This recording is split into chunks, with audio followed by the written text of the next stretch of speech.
Good evening. Behind me, a scene that has become all too familiar in Europe's latest wave of terror. This is the plaza in front of the stock exchange in central Brussels, now a place of remembrance for the victims of yesterday's terror attacks.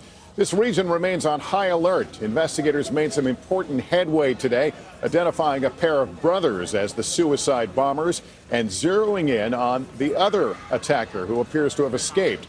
And breaking news tonight, NBC News has just learned those brothers were also directly involved in the Paris attacks, too, providing a safe house and weapons. All of this is now unmasked a frightening portrait of ISIS's next moves. Chief Correspondent, Foreign Correspondent Richard Engel leads us off now with late details.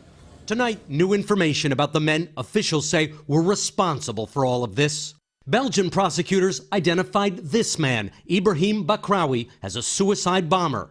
A U.S. official said the man standing next to him was Najim Lashraoui, the bomb maker, who also blew up in the attack. Bakraoui's brother, officials said, also died in the suicide attack on the Brussels subway.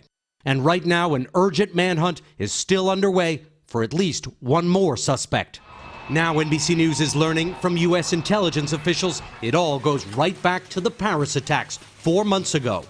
Brussels was the work of the same cell, reborn. It unfolded like this. Back in Paris, amid the shootings and bombings, one of the attackers, Salah Abdeslam, got away. He made it to Belgium, where a senior U.S. official said Abdeslam rebuilt what was left of the cell and started to plan for new atrocities. U.S. officials tell NBC News that the 3 suitcase bombs in the airport attack weighed as much as 44 pounds each. And Belgian authorities today uncovered a huge stockpile of explosives the terrorists left behind. What does that say to you about what they found? We found detonators, a material to produce detonators. We know how they operated. Thomas Renard is a counterterrorism expert who advises the Belgian government. The question is, one is whether that factory was used for other operations, for making other bombs, but that might still be out there. So that is something we need to be very careful with. This is yet another house police have raided as they follow the evidence trail.